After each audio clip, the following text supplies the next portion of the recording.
இது மகிமை நேரம். கர்த்தராகிய இயேசு கிறிஸ்துவின் நாமத்தினாலே மகிமை டிவி நேயர்கள் அனைவரையும் அன்போடு கூட வாழ்த்துகிறேன், வரவேற்கிறேன். மகிமை நேர நிகழ்ச்சி மூலமாக தேவனுடைய வார்த்தையை உங்களோடு கூட பகிர்ந்து கொள்ளும்படியாய் தேவன் கிருபை பாராட்டுகிறதற்காய் தேவனுக்கு ஸ்தோத்திரம். நாம் இந்த வாரத்திலே தேவனோடு பேசிய பெண்கள் என்று சொல்லி ஒவ்வொருவராய் தேவனோடு பேசிய அனுபவங்களை நாம் தியானித்து கொண்டு வருகிறோம்.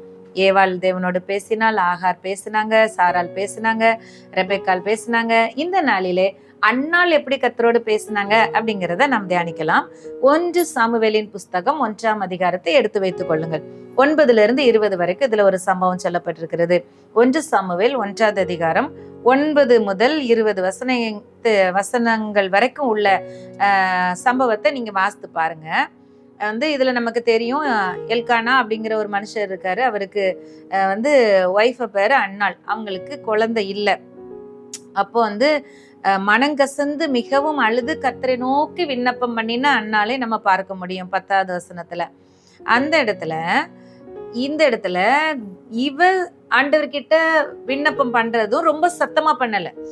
உட்காந்து தேவ சமூகத்துல அதிக நேரம் உட்காந்து அழுது தனக்குள்ளேயே, வாய் மட்டும் தான் அசையுது நிறைய நேரம். ஆனா ஆண்டவருடைய சமத்துல உட்கார்ந்து இருக்காங்க, உதடு மட்டும் அசையுது.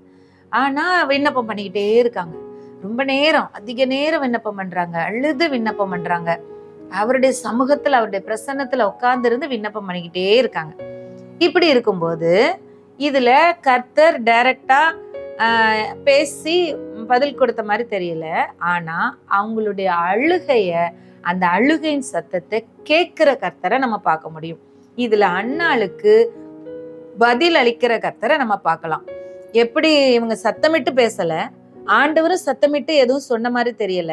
ஆனா தம்முடைய ஊழியக்காரன் மூலமா பேசுறாரு. நீ சமாதானத்தோட போ, நீ இஸ்ரவேலின் தேவனிடத்துல வேண்டி கொண்டபடி அவர் உனக்கு கட்டளையிடுவாரு அப்படின்னு சொல்லி சமாதானத்தோட அனுப்பி விடுறாங்க.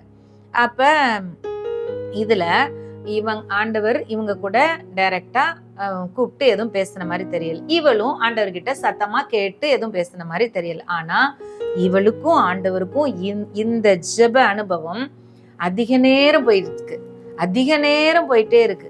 இப்படிதான் தேவ சமூகத்துல ஒரு பர்டிகுலர் காரியத்தை நம்ம ஃபோக்கஸ் பண்ணி, அதாவது ஒரு குறிப்பிட்ட காரியத்தை முன்வைத்து ஒரே குறிப்பிட்ட காரியத்திற்காக காலையில இருந்து சாயங்காலம் வரைக்கும் கூட நம்ம உபவாசத்தோட ஆண்டவருடைய பாதத்துல அதிக நேரம் செலவிட்டு ஆண்டவர்கிட்ட கேட்க முடியும்.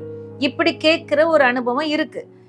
அப்ப ஆண்டவர் அந்த சத்தத்துக்கு அப்படியே அழுகுரலுக்கு பதில் கொடுக்கறத நம்ம பதில் அளிக்கிற தேவனா இதுல பார்க்கணும். God answered her cry.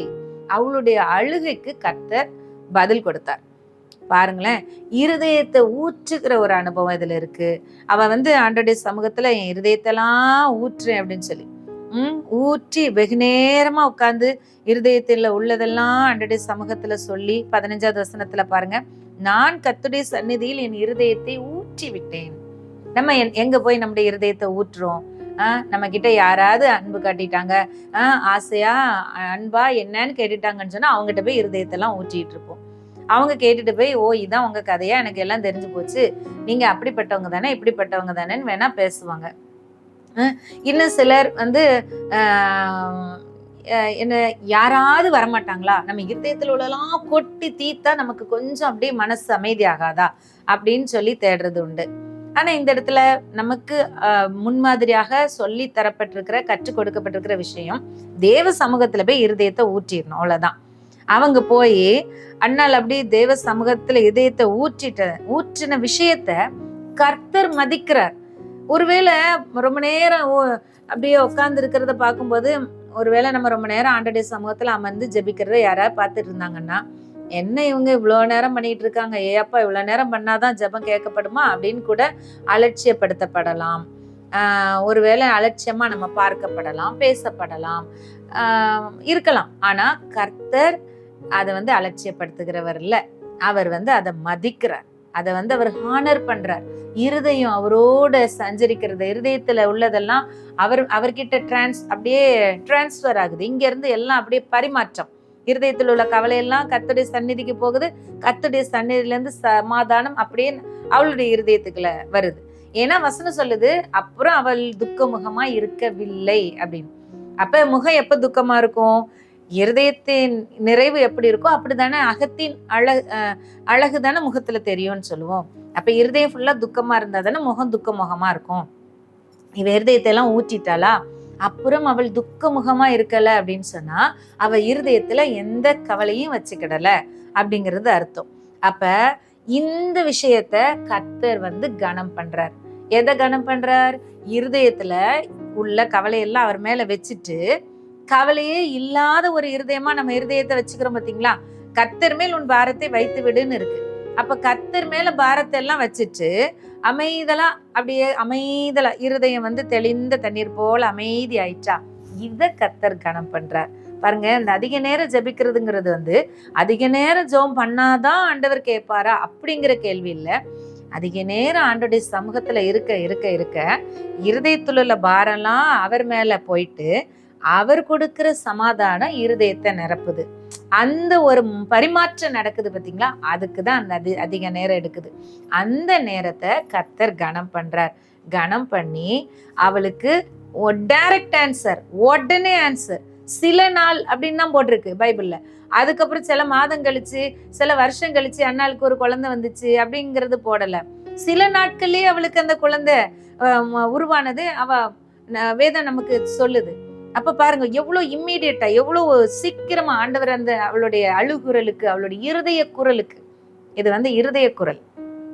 எத்தனை பேர் இருதயத்துல இருக்கிற பாரத்தெல்லாம் ஆண்டோடைய சமூகத்துல ஊற்ற பழகிருக்கீங்க? அதிக நேரம் ஆண்டோடைய சமூகத்துல நேரம் எடுத்து எல்லாத்தையும் ஊத்திட்டு வச்சுட்டு அதுக்கப்புறம் வச்சுட்டு அப்புறம் அதை எடுத்துட்டு போறது இல்ல. நம்ம தான் வச்சுட்டு மறுபடியும் அதே கவலையவே பேசிக்கிட்டு இருப்போமே. பின்ன எங்க ஆண்டவர் உடனே செயல்பட முடியும்? உடனே செயல்படும்படியா அப்படியே வச்சுட்டு சமாதானத்தினால் நிரப்பப்பட்டவளா அப்படி போறார். சமாதானத்துல போன்னு சொல்லிட்டாருல, அந்த சமாதானத்தை எடுத்துட்டு வந்துட்டா பாருங்க. இப்ப தாமதம், இவ வாழ்க்கையில குழந்தைய பெற்றுக்கொள்வதற்கு இவ்வளோ கால தாமதங்கள்லாம் ஒரு தடையாவே இல்லை கர்த்தருக்கு. அதெல்லாம் ஒரு பிரச்சனையாவே இல்லை. அவர் மகிமைப்படுறாரு, அவ்வளவுதான். ஒரு இஸ்ரவேலில் மதிக்கத்தக்க மிகப்பெரிய ஒரு தீர்க்கதரிசியானவளை பெற்றெடுக்கிற பாக்கியம் அந்த அண்ணாளுக்கு கிடைச்சது. பெயர் சபா, தான் முதல் பெயர் சபா வரைக்கும் இவர் தான் தீர்க்கதரிசின்னு போற்றி புகழ்கிற அவ்வளவு ஒரு மகத்துவம், அவ்வளவு ஒரு மகிமை. 2வது அதிகாரமே பாருங்க, அவங்க உடனே அப்படியே அண்ணாள் ஜெபம் பண்ணி என் இருதயம் களி கூறுகிறது, என் கொம்பு உயர்ந்திருக்கிறது, என் வாய் திறந்திருக்கிறது, ரட்சிப்பினால் நான் துதிக்கிறேன்னு சொல்லி அப்படியே பிரைஸ் பண்ண ஆரம்பிச்சிட்டாங்க. எவ்வளவு அருமையான அனுபவம்! உடனே பதில், உடனே துதி, ஆண்டவருக்கு உடனே மகிமை. நாம் ஜெபிக்கலாம். அன்பின் பரலோக தகப்பனே, உம்மை துதிக்கிறோம், உம்மை ஸ்தோத்தரிக்கிறோம் அப்பா. இந்த நாளில அண்ணாளுடைய சம்பவத்துல இருந்து ஆண்டவரே உங்களை பதிலளிக்கிற தேவனா நாங்க பாக்குறோம். ஆண்டவரே அவங்க சத்தமா பேசல, நீங்களும் சத்தமா எதுவும் சொல்லல. ஆனா ஆண்டவரே அவங்க இருதயத்தின் அழுகுறலுக்கு உடனே நீங்க பதில் கொடுத்து சில நாள் அப்படிங்கிற அந்த வார்த்தையை நாங்க பைபிள்ல பாக்குறோம்ப்பா. ஆண்டவரே உடனே தானே அவங்களுக்கு அந்த ஆண்டவரே சாமுவேலை பெற்றெடுக்கத்தக்கதான அந்த பாக்கியத்தையும் கிருபையும் நீங்க கொடுத்தீங்கப்பா. ஆண்டவரே உமக்கு ஸ்தோத்திரம். உடனே அவங்களுக்கு அந்த அதிசயத்தை செய்து அவங்க கர்ப்பத்தை நீங்க ஆசீர்வதிச்சீங்களேப்பா. ஆண்டவரே உமக்கு நன்றி. நீண்ட கால பிரச்சனையோட யார் உங்க சமூகத்துல நீண்ட நேரம் காத்திருந்து இருதயத்தை ஊற்றிடுறாங்களோ, இருதயத்துல தேவ சமாதானத்தை எடுத்துட்டு போறாங்களோ, அவங்களுக்கு உடனே அற்புதம் நடக்கிறதற்காய் ஸ்தோத்திரம்ப்பா. உடைய கரத்துல தருகிறோம். உங்களுடைய பிள்ளைகளுக்கு நீங்க பதிலளிக்கிற தேவனா இருக்கிறதற்காய் உமக்கு நன்றி. இயேசுவின் நாமத்தில் பிதாவே, ஆமென்.